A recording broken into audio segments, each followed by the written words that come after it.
Jewelleries లో gratitude sale March 8 నుంచి 11 వరకు ఫ్లాట్ 50% ఆఫ్ ఆన్ విఏ. నమస్తే రమగారు. నమస్తే జయ. రమగారు, కష్టాలు కానీ బాధలు కానీ తీర్చుకునే మార్గాలు ఉంటాయా? కష్టం అంటే మనకి బాధ అనిపించటం, దీని నుంచి ఎలా బయటపడాలని ఆలోచిస్తాం చూసారా, సమస్య, వాటినే కదా మనం కష్టాలు అనుకుంటున్నాం గారు. కష్టం అంటే తాత్కాలికమైంది, ఎక్కువ ప్రాతిపదిక, అంటే లాంగ్ స్టాండింగ్ ప్రాబ్లమ్స్ కొన్ని. అవును, తాత్కాలిక కష్టాలు చేయ. ఏమింది కష్టము? చారులోకి కరివేపాకు లేదు. ఎంత కష్టం? చాలా కష్టం, చాలా పెద్దది. చారుపడి అయిపోయింది కష్టం. నూనె వస్తున్నాం మూగుళ్ళో, చటుక్కుని చేయి జారి పడిపోయింది, నూనె అంతా కింద పడింది, ఇంకా నూనె ప్యాకెట్ లేదు. అది కూడా కష్టమే. మనం తీసుకోవటంలో ఉంటుంది జయ. పొద్దున్న నుంచి ఎంత ఒక్క పని అవ్వలేదు అని తిట్టుకుంటాం. సమస్య, కష్టం, బాధ, ఈ మూడింటిని కలిపేస్తాం. సమస్యకి పరిష్కారం ఉంటుంది, ఓకే, బాధకి నివృత్తి ఉంటుంది. కష్టం అనేది శాశ్వతమైందా తాత్కాలికమైందా దాని మీద ఆధారపడి ఉంటుంది. ఈ కష్టాలు ఏంటి? కష్టం అంటే ఆ తల్లిదండ్రి గతించటం కష్టం, తీరదు అది ఎప్పటికీ. సంతానం గతించటం, సంపాదన లేకపోవటం లేదా ఉద్యోగం పోవటం తీరుతుంది ఎప్పటికో, కానీ కుంటుపడిపోతుంది చూడు జీవితం, అది కష్టం అంటే. ఇప్పుడు తాత్కాలిక కష్టం, సమస్య చేయి కాలింది, ఇది తాత్కాలికమైంది కాదు, దీనికి ఒక మందు వేసుకుంటాం, 4 రోజులు రెస్ట్ ఇస్తాం, సరిపోతుంది. ఇందులో తీవ్రమైన కదా ఒకటి ఉంది, ఇది విపరీతంగా కాలిపోయి చెయ్యి ఎందుకు పనికి రాకుండా మిస్ప్లేస్ అయిపోయి అన్ని బోన్స్ అన్ని కరిగిపోయి అలా అయిపోతుంది అనుకో, అది కష్టం. సమాధానం లేనిది. మనం ఏమనుకుంటామంటే జీవితం, మానవ జీవితం చిన్న చిన్న వాటిని కూడా వాటిని పెద్ద వాటిగా భూతద్దంలో చూస్తాం. సెల్ఫ్ పిటీకి లోన్ అవుతాం. ఈ కష్టాలన్నీ నాకే వచ్చాయి అనుకుంటాం, ఇవన్నీ ఎప్పటికి తీరుతాయి అనుకుంటాం. తెల్లవారేసరికి కష్టం, మోడ్ ఆఫ్ కష్టం మారిపోతూ ఉంటుంది. ఏ రోజుకి ఆ రోజు కొత్తదే, చేంజ్ అయిపోతుంది. నిన్నున్న ఇబ్బంది ఇవాళ ఉండకపోవచ్చు. జీవితానికి సంబంధించిన కూడా నిన్న ఉద్యోగం లేదు, ఇవాళ రావచ్చు. నిన్న ఒంట్లో బాగుండలేదు, ఇవాళ బాగుండొచ్చు. కానీ నిన్న పోయిన నాన్న ఇవాళ రాడు. ఆ నాన్న లేని కష్టాన్ని బతుకంతా మోయాలి మనం. వాటికి సమాధానం లేదు.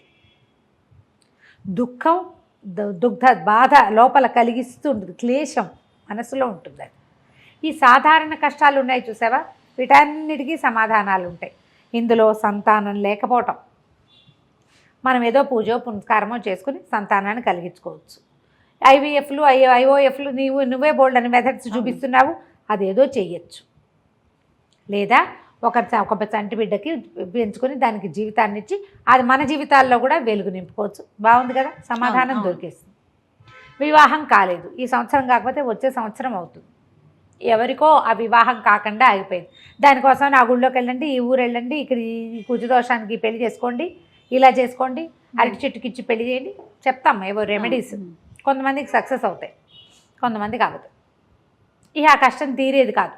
వాటన్నిటి మన జాతకాలని కావచ్చు, మన కర్మానుభవం కావచ్చు, మనదే ఏదైనా ఐడియాలజీ అయ్యి ఉండొచ్చు, రకరకాలు.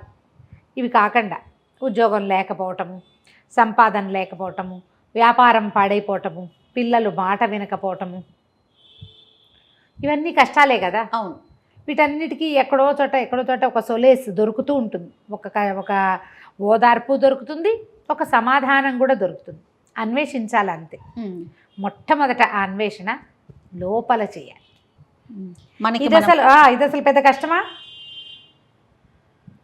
ఇది పెద్ద కష్టం కాదు.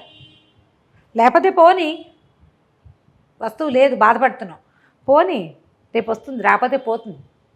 వాడెవడికో అది కూడా లేదు, మనకి ఇంత మాత్రమైనా ఉంది అని నిన్ను నువ్వు సాటిస్ఫై చేసుకోవటంతో సగం కష్టాలు తగ్గిపోతాయి. ఒంటరిగా ఉంటారు కొంతమంది. అమ్మా నాన్న చనిపోతారు, ఆడపిల్లలకి పెళ్ళిళ్ళు కావు, లేదా మగపిల్లలే పెళ్ళిళ్ళు లేకుండా ఉండిపోతారు. మామూలుగా ఏదో ఉద్యోగం సద్యోగం చేసుకుని జీవితం వెళ్ళదీస్తారు, మధ్యలో నాకెవరు లేరు అనే ఫీలింగ్స్ మనని బాధిస్తూ ఉంటాయి. దీనికి సమాధానం లేదు కదా. మరి ఏం చేస్తాం? వెళ్ళిపోయిన అమ్మా నాన్నని తెచ్చుకోలేకపోతాము. మనం ఏం చేయొచ్చు? తాత్కాలికంగా ఇతరులతోటి స్నేహం చేసుకోవచ్చు, ప్రపంచంతో సత్సంబంధాలు పెంచుకోవచ్చు. వాళ్ళెవరో ఏదో చేయలేదన్న మాట వదిలేయండి, ఇది బాగుంటుంది ఇక్కడ హాయిగా. వాళ్ళు వెళ్ళిపోయిన మాట నువ్వు ఎన్నిసార్లు అన్నా ఆ కష్టం తీరదు. ఎన్నిసార్లు చెప్పుకున్నా. ఇది బయటపడే మార్గం అంటారా? బయటపడే మార్గం ఇదే. మనం ప్రపంచంతో సంబంధ బాంధవ్యాలు పెంచుకో. తీరని కష్టాన్ని గురించి ఆలోచించద్దు. తీరగలిగే కష్టాలు ఆటోమేటిక్గా డేస్ వైజ్గా తీరిపోతాయి. కొన్నిటికి నువ్వే ప్రయత్నిస్తావు, కొన్నిటికి ఎక్కడి నుంచైనా సహాయం లభిస్తుంది, కొన్ని చోట్ల దైవ సహాయం లభించవచ్చు, కొన్ని కాలక్రమానుగతంగా తీరిపోవచ్చు.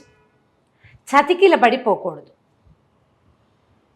చతికిల పడకూడదు. నా వల్ల కాదు, నాకు ఎంత కష్టం వచ్చిందని దుఃఖిస్తూ ఎంతసేపు వెళ్ళబోసుకుంటుంటే నువ్వు ఎప్పటికీ దానికి సొల్యూషన్ వెతకవు. అదే వచ్చి నీ పక్కన నిలబడిన చూడవు, నీకు చెప్పుకోవడంలోనే ఉంటుంది స్వాత్మ ఆనందం. ఇంకా అంతకంటే రెండోది లేదు. నా కష్టాలు ఎవరైనా వినాలి ఎంతసేపు, అంతే. షేర్ చేయాలి. షేర్ చేయటం మీదే ఉంటారు కొంతమంది. వాటికి సొల్యూషన్స్ వెతుక్కోరు. సింపుల్ సొల్యూషన్స్ కూడా ఉంటాయి కొన్నిటికి. అవును, ఆ వైపు ఆలోచించలేకపోతారు. ఇప్పుడు తీరలేని కష్టాలు ప్రతి వాళ్ళకి పెడతారు జయ, ప్రతి వాళ్ళకి పెడతారు. నేను ఎప్పుడు చెప్తాను నీకు, తెల్లవారి పొద్దున్న 9 గంటలకల్లా నేను ఇంటికి వెళ్ళిపోతాను, మా అమ్మని తీసుకొస్తాను నాతో పాటు అనుకుని నేను బయలుదేరి దిల్సుఖ్ నగర్ దాటేసరికల్లా మా అమ్మ వెళ్ళిపోయింది. ఎప్పటికీ ఈ నొప్పి తీరదు. అవునండి, ఎప్పటికీ. ఇప్పుడు దీన్ని ఎన్నిసార్లు అనుకుంటాను, నేనేమనుకుంటాను అంటే భగవంతుడా ఎవ్వరికి అక్కలు చెల్లెళ్ళు లేని జీవితాలు ఎన్నో. నాకు పైన 7 తల్లులు, మా అన్నయ్యతో పాటు 8 మంది తల్లులు ఉన్నారు నా నెత్తి మీద. మా అమ్మ వెళ్ళిపోయి వీళ్ళందరినీ నా కోసం ఉంచింది అనుకుంటా. ఇప్పుడు నువ్వు కాబట్టి ఇట్లా అనుకుంటావు, నాకెవ్వరూ లేరు నేనేమనుకోవాలి అంటావు.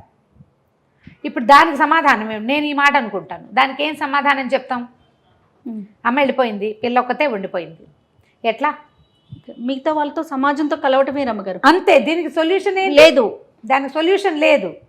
దీనికి సమాధానం ఏంటంటే ఖచ్చితంగా నువ్వు ప్రపంచంతో, భగవంతుడే దిక్కు. మనం వచ్చేటప్పుడు దీని ప్రతిదానికి మనం ఒక ఆన్సర్ చెప్పుకోవాలి. మనం వచ్చేటప్పుడు ఒంటరిగా వచ్చాం, ఒంటరిగా వెళ్తాం, ఒంటరిగా ఉన్నాం. ఈ ఒంటరి జీవితాన్ని మనం ఏదైనా సన్మార్గంలో ప్రయాణం చేద్దాం, సత్సంగంలోకి వెళ్దాం, ఓ 4 స్నేహితులను చేసుకుందాం.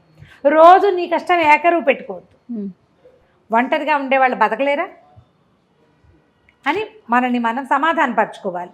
ఇవే జీవితానికి సమాధానాలు. ప్రతిసారి కాళ్ళలో ముళ్ళు గుచ్చుకుందనుకో, అమ్మో నా కాళ్ళలో ముళ్ళు గుచ్చుకుందో, ఎంత పెద్ద ముళ్ళో లోపల దిగింది, ఇది చూడు ఇది పల్లేరు ముళ్ళ, ఇంకో ముళ్ళ, ఇందులో విషం ఉందా, అది నీ టీటీ చేయించుకోవాలి, అది ఇంకా చేయించుకోవాలి. నువ్వు ప్రశ్నిస్తూ ఉంటే టెన్షన్ పెరిగిపోతుంది, ఏడుపు, దుఃఖం. 100 మందికి చెప్తావు, 50 మందికి ఫోన్ చేసి చెప్తావు.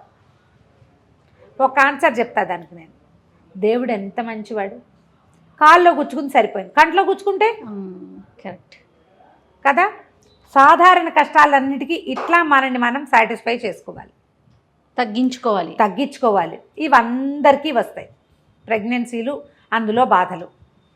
80% ప్రెగ్నెన్సీలు ఒకే రకంగా ఉంటాయి, ఒక 20 స్పెషల్స్.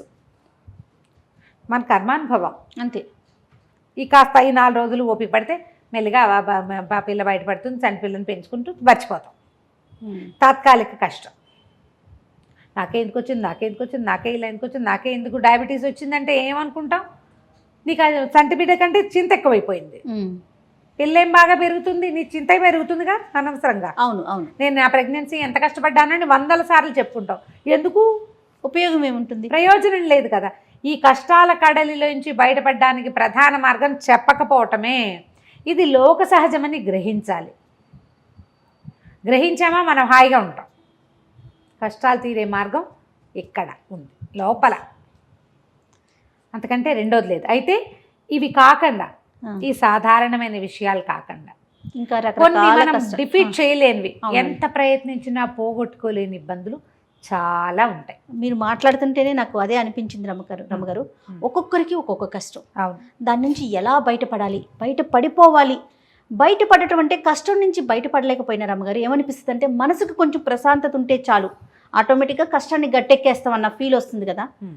వాటి గురించి ఒకదాని తర్వాత ఒకటి చిన్న చిన్న కష్టాలను తీసుకొని మీకు తోచిన సమాధానం, మీకు తోచిన రెమెడీ, సలహా అందించండి రమ్మగారు.